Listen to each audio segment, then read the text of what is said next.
ವರ್ಷ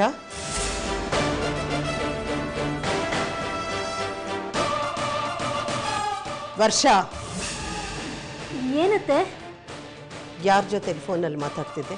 ನನ್ನ ಫ್ರೆಂಡ್ ಹತ್ರ ಮಾತಾಡ್ತಿದ್ದೆ. ಏನೋ ಪರ್ಸಂಟೇಜ್ ಅಂತ ಹೇಳ್ತಾ ಇದ್ದೆ. ಓ ಅದಾ ಅತ್ತೆ, ಏನಿಲ್ಲ, ಅದು ನನ್ನ ಫ್ರೆಂಡ್ ಒಬ್ಳು MBA ರ್ಯಾಂಕ್ ತೊಗೊಂಡಿದ್ದಾಳೆ, ಅದಕ್ಕೆ ಎಷ್ಟು % ಅಂತ ಕೇಳಿದೆ ಅಷ್ಟೇ. ಅತ್ತೆ, ನಂಗೆ ಅಡುಗೆ ಮನೇಲಿ ಕೆಲಸ ಇದೆ, ಬರ್ತೀನಿ.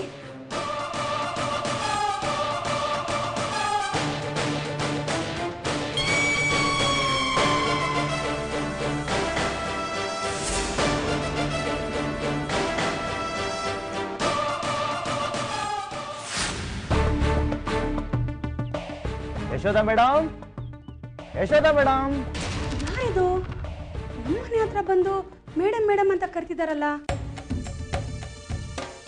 ಓ, ಕಾಂಚನ PA. ಬನ್ನಿ, ಒಳಗ್ ಬನ್ನಿ, ಬನ್ನಿ ಕೂತ್ಕೊಳ್ಳಿ. ಏನ್ ತಗೋತೀರಾ, ಕಾಫಿನಾ ಟೀನಾ? ಏನು ಬೇಡ ಮೇಡಮ್, ನಂಗೆ ಅರ್ಜೆಂಟ್ ಕೆಲಸ ಇದೆ, ನಾನು ಬೇಗ ಹೊರಡಬೇಕು. ಅಯ್ಯೋ, ಕಾಂಚನ PA ನೀವು ಒಂದ್ ಲೋಟ ಕಾಫಿನೂ ಕೊಡದೆ ಕಳ್ಸಿದ್ರೆ ಅವಳಿಗೆ ಅವಮಾನ ಮಾಡ್ದಾಗತ್ತೆ. ಇರಿ, ಒಂದ್ ಲೋಟ ಕಾಫಿ ತರ್ತೀನಿ. ಪರವಾಗಿಲ್ಲ ಬನ್ನಿ ಮೇಡಮ್, ನಾನು ನಿಮ್ಗೆ ಕಮಿಷನ್ ದುಡ್ಡು ಕೊಟ್ಟೋಗೋಣ ಅಂತ ಬಂದೆ. ಹೌದಾ, ಎಷ್ಟು ಕೊಡ್ತಾ ಇದ್ದೀರಾ? ಮೇಡಮ್, ನೀವು ನಿಮ್ ಕಡೆಯಿಂದ 4 ಜನ ಸೇರಿಸಿದ್ರಾ?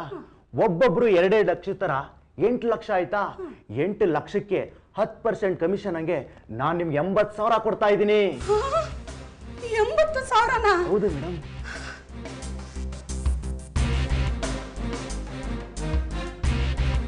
ತಗೊಳ್ಳಿ ಮೇಡಮ್, ಎಣಿಸ್ಕೊಳ್ಳಿ. ತುಂಬಾ ಥ್ಯಾಂಕ್ಸ್ ರೀ.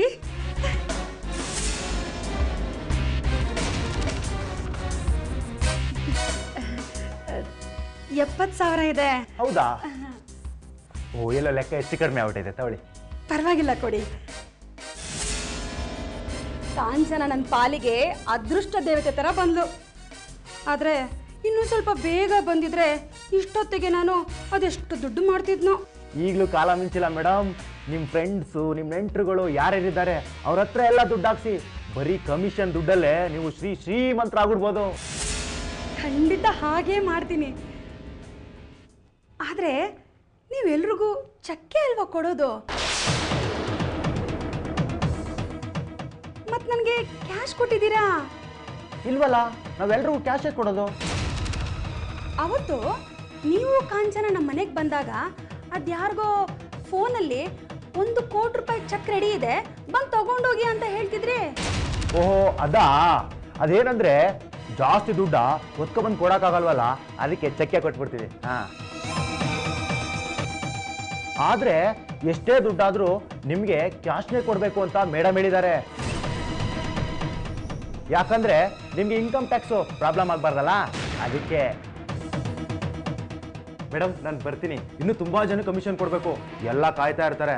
ಆಮೇಲೆ ಲೇಟ್ ಆಗ್ಬಿಟ್ರೆ ನಾನು ಮೇಡಮ್ ಕೆಲ ಉಗಿಸ್ಕೋಬೇಕಾಗತ್ತೆ. ಸರಿ, ಬರ್ತೀನಿ ಮೇಡಮ್.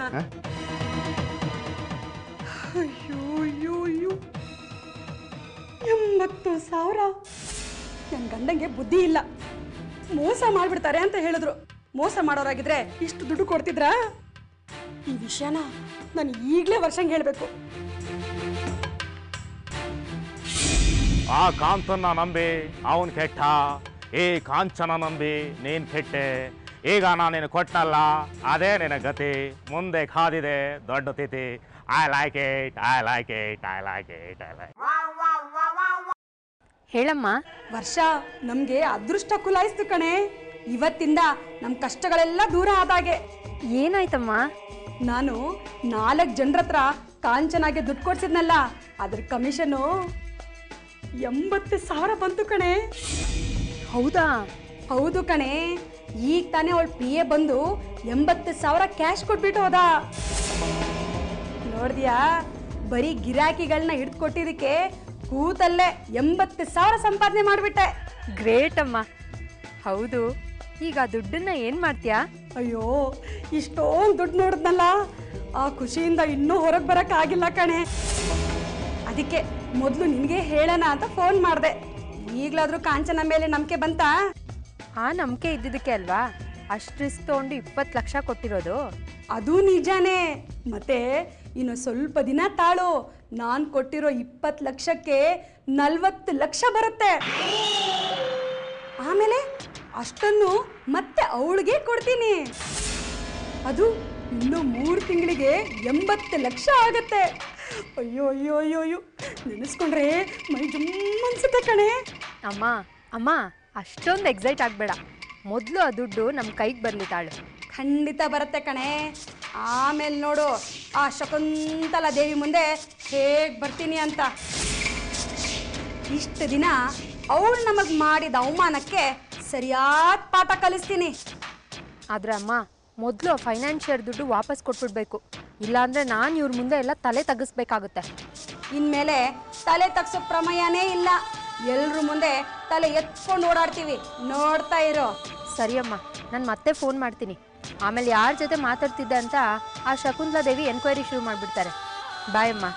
ಆಯಿತು ಪುಟ್ಟ.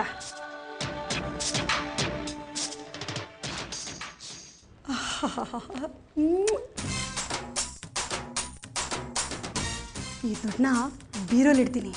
ಇನ್ನು ಮುಂದೆ ಆ ಬೀರು ತುಂಬ ಬರೀ ದುಡ್ಡೇ ತುಂಬಿಸ್ಬೇಕು.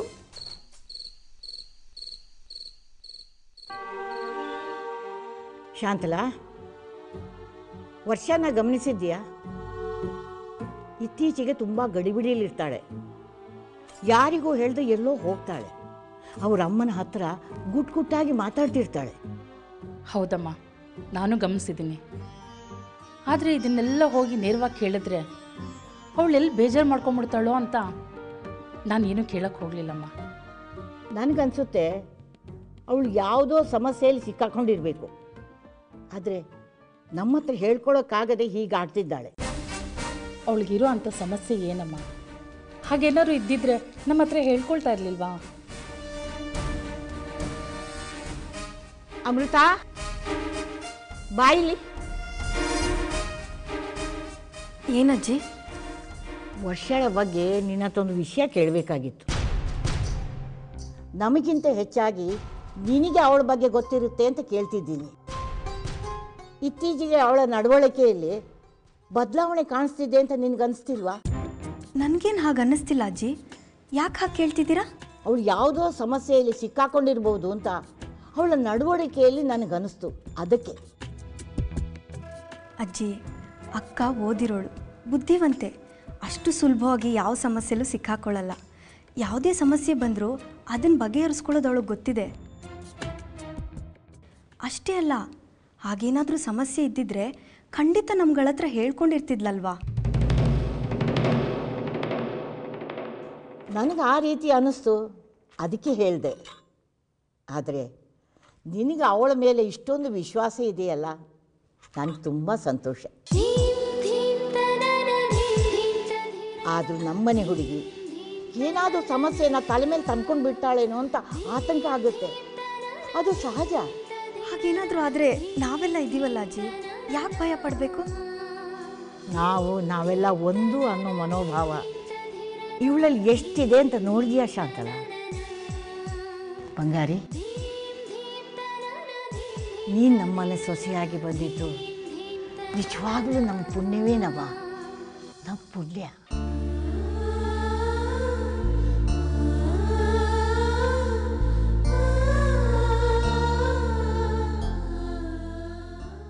ಬದುಕಿನ ಭಾವಲಹರಿ ಅಮೃತವರ್ಷಿಣಿ, ಧರಣಿಗೆ ಜೀವಧಾರೆ ಅಮೃತವರ್ಷಿಣಿ.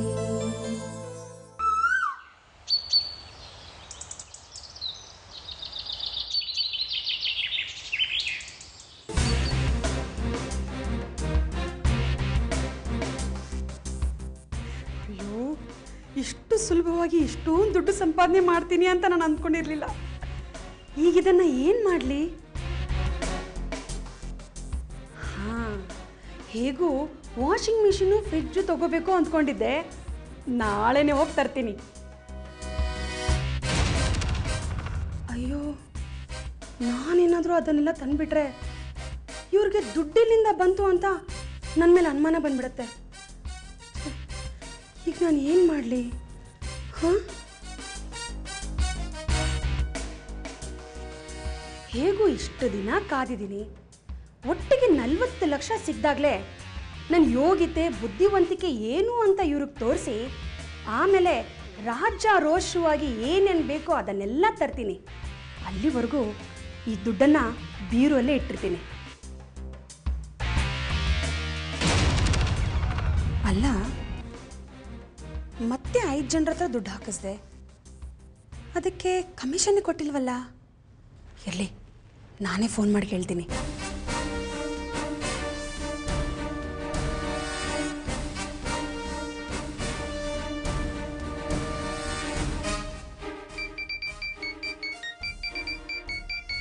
ಈ ಒಮ್ಮೆ ಯಾಕೆ ಫೋನ್ ಮಾಡ್ತಾ ಇದ್ದಾರೆ? Madam, Yashoda madam phone. ಏನು ಕೇಳು? ಹಲೋ ಯಶೋಧ ಮೇಡಮ್, ಹೇಳಿ. ಸ್ವಲ್ಪ ಕಾಂಚನನ್ ಫೋನ್ ಕೊಡ್ತೀರಾ? ಮೇಡಮ್ಮು ಸ್ವಲ್ಪ ಬ್ಯುಸಿಯಾಗಿದ್ದಾರೆ. ಏನು ವಿಷಯ ಅಂತೇಳಿ? ಸ್ವಲ್ಪ ವ್ಯವಹಾರದ ವಿಷಯ ಮಾತಾಡಬೇಕಿತ್ತು, ದಯವಿಟ್ಟು ಕೊಡಿ. ಹಾಂ ಸರಿ, ಕೊಡ್ತೀನಿ. ಮೇಡಮ್, ನಿಮ್ಮ ಹತ್ರನೇ ಮಾತಾಡಬೇಕಂತೆ. ಹಾಂ ಯಶೋಧ, ಏನು ಸಮಾಚಾರ? ಏನಿಲ್ಲ, ನಾನು ಒಂದಷ್ಟು ಜನರಿಂದ ನಿನ್ನ ಹತ್ರ ದುಡ್ಡು ಹಾಕ್ಸಿದ್ದಕ್ಕೆ ಕಮಿಷನ್ ಕೊಟ್ಟೆ. ಆದರೆ ಮತ್ತೆ 5 ಜನರನ್ನ ನಿನ್ನ ಹತ್ರ ದುಡ್ಡು ಹಾಕ್ಸಿದ್ದಕ್ಕೆ ಅದಕ್ಕೆ ಕೊಡಬೇಕಾಗಿರೋ ಕಮಿಷನ್ ಇನ್ನೂ ಬಂದಿಲ್ಲ. ಅದಕ್ಕೆ ಕೇಳೋಣ ಅಂತ ಫೋನ್ ಮಾಡಿದೆ. ಓ, ಆ ಕಮಿಷನ್ನಾ ನಿನಗಿನ್ನೂ ಬಂದಿಲ್ವಾ? ಇರು, ನನ್ನ ಶಿಶಿನ ಕೇಳ್ತೀನಿ. ಏ ಶೇಷ, ಮೇಡಮ್, ಯಶೋಧ ಅವ್ರಿಗೆ ಕೊಡಬೇಕಾಗಿರೋ ಕಮಿಷನ್ನು ಇನ್ನೂ ಕೊಟ್ಟಿಲ್ಲ ಅಂತೆ, ಯಾಕೋ? ಓ ಮೇಡಮ್, ನಿನ್ನೆ ನಿಮ್ಮ ನೋಡೋಕ್ಕೆ ಸಿಕ್ಕಾಬಟ್ಟೆ ಜನ ಬಂದಿದ್ರಲ್ವಾ, ಆ ಕೆಲಸದ ಒತ್ತಡ, ಸಿಕ್ಕಾಬಟ್ಟೆ ಬಿಸಿಲಿ ಹೋಗೋಕ್ಕಾಗಿಲ್ಲ ಮೇಡಮ್. ಮೇಡಮ್, ನಾಳೆ ನಾನೇ ನನ್ನ ಕೈಯಾರ ಅವ್ರ ಮನೆಗೆ ತಗೊಂಡೋಗಿ ಕೊಟ್ಬಿಡ್ತೀನಿ ಮೇಡಮ್. ನನಗಿದೆಲ್ಲ ಕತೆ ಹೇಳ್ಬೇಡ. ಈ ಕಾಂಚನ ದುಡ್ಡಿನ ವಿಚಾರದಲ್ಲಿ ಯಾರ ಹತ್ರನೂ ಒಂದು ಮಾತು ಕೇಳಿಲ್ಲ, ಗೊತ್ತಾ? Sorry madam, sorry madam. ಕೋಟ್ಯಾಂತರ ರೂಪಾಯಿ ವ್ಯವಹಾರ ಮಾಡ್ತೀನಿ ನಾನು, ಅಂಥದ್ರಲ್ಲಿ 1 ಲಕ್ಷ ಕಮಿಷನ್ ಬರಲಿಲ್ಲ ಅಂತ ಕಸ್ಟಮರು ನನಗೆ ಫೋನ್ ಮಾಡೋ ಥರ ಮಾಡಿಬಿಟ್ಟಲ್ಲೋ ನೀನು.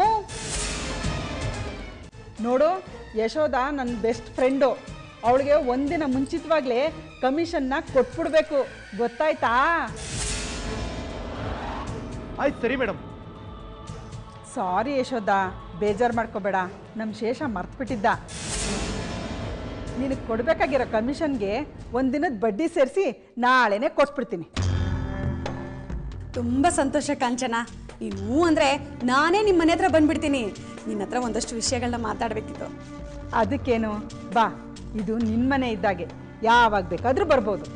ಸರಿ ಕಣೆ, ನಾಳೆ ಬೆಳಗ್ಗೆನೇ ಬಂದ್ಬಿಡ್ತೀನಿ.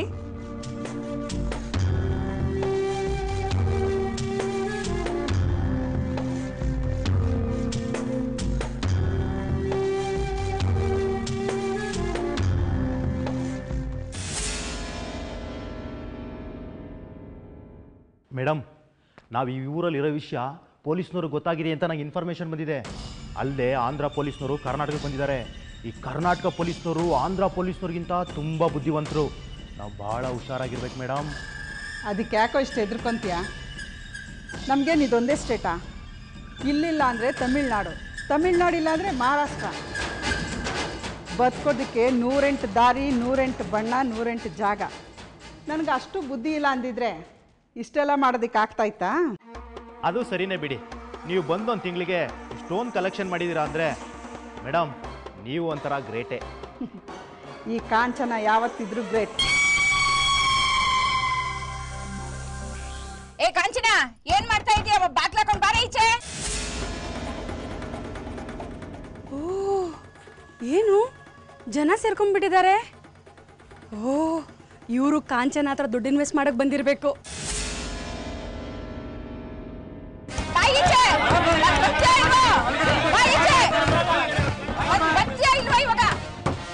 ಏನಾಯ್ತು? ಯಾಕೆ ಹೀಗೆ ಬೈತಾ ಇದ್ದೀರಾ? ಕಾಂಚನ ಡಬ್ಲಿಂಗು ಚೀಟಿ ವ್ಯವಹಾರ ಮಾಡ್ತೀನಿ ಅಂತ ಮಾತ್ರ ದುಡ್ಡು ತಗೊಂಡು ಎಸ್ಕೇಪ್ ಆಗಿದ್ದಾಳೆ.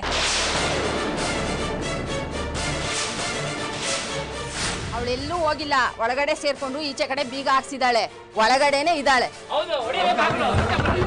ನೋಡಿ, ದಯವಿಟ್ಟು ಸಮಾಧಾನ ಮಾಡ್ಕೊಳ್ಳಿ, ಗಲಾಟೆ ಮಾಡಬೇಡಿ. ಕಾಂಚನ ಅಂತವಳಲ್ಲ. ನೀರಮ್ಮ, ದುಡ್ಡು ಕೊಟ್ಟು ಕಳ್ಕೊಂಡಿದ್ದಾರೆ ನಾವು, ನಿಮಗೆ ನಮಗೆ ಗೊತ್ತು. ನೋಡಿ ಅವ್ರ ಫೋಟೋ ಪೇಪರಲ್ಲಿ ಬಂದಿದೆ.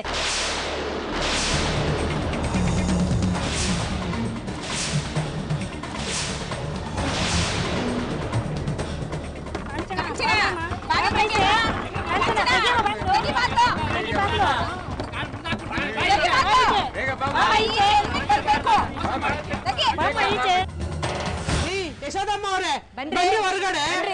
ಏನ್ರಿ ಮಾಡ್ತಾ ಇದ್ರೆ ಗಂಡ ಹೆಂಡತಿ ಸೇರ್ಕೊಂಡು?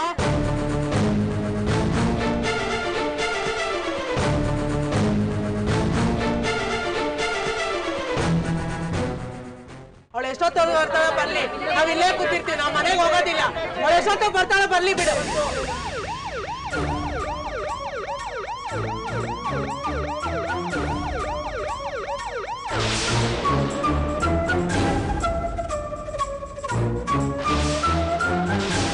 ಬದುಕಿನ ಭಾವಲಹರಿ ಅಮೃತವರ್ಷಿಣಿ.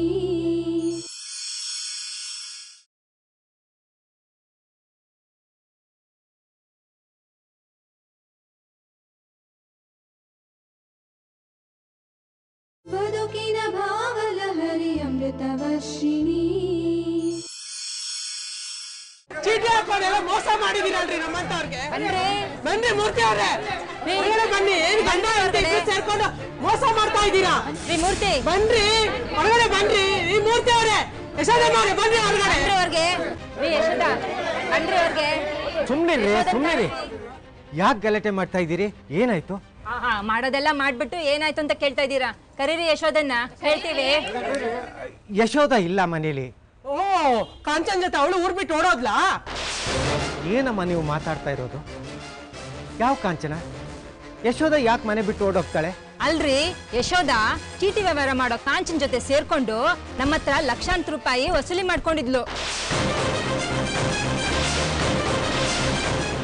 ಈಗ ನೋಡಿದ್ರೆ ಕಾಂಚನ ನಮ್ ದುಡ್ಡೆಲ್ಲ ತಗೊಂಡು ಓಡೋಗಿದ್ದಾಳೆ. ನೋಡಿ, ಪೇಪರಲ್ಲಿ ಬಂದಿದೆ.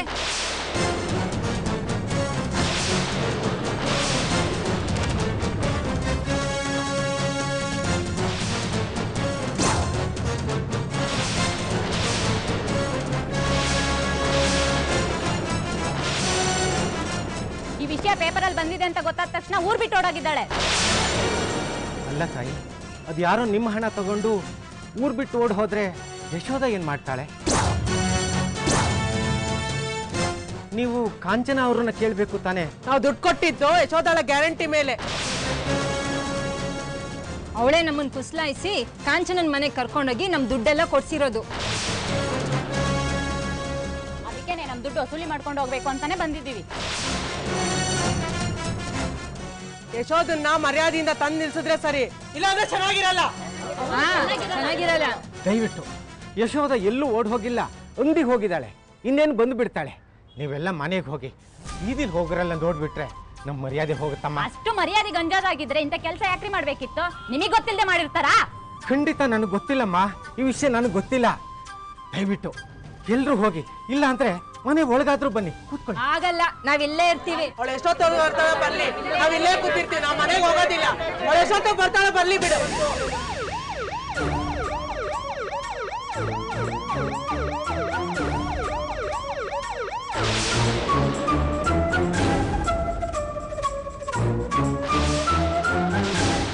ಬಂದ್ರಲ್ಲ ಪೊಲೀಸು, ಇನ್ನು ಅವರೇ ಸರಿಯಾಗಿ ಮಾಡ್ತಾರೆ ಇವ್ರಿಗೆ.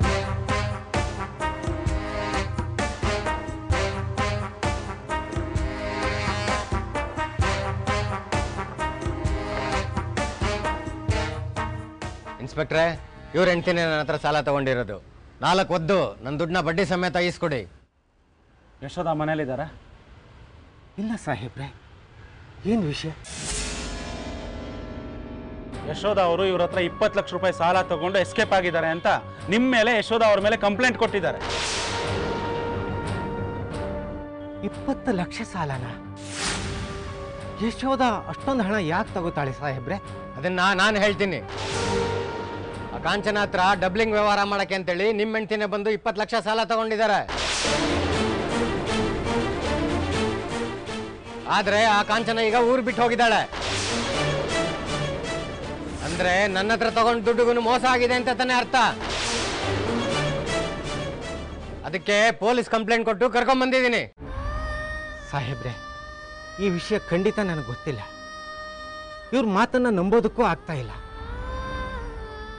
ನಾನು ಸಣ್ಣ ಪುಟ್ಟ ಮನೆಗಳನ್ನ ಬಾಡಿಗೆ ಕೊಡಿಸೋ ಬ್ರೋಕರು. ಇಂಥದ್ರಲ್ಲಿ 20 ಲಕ್ಷ ಸಾಲನ ಇವ್ರು ಯಾವ ಗ್ಯಾರಂಟಿ ಮೇಲೆ ಕೊಡ್ತಾರೆ ಹೇಳಿ?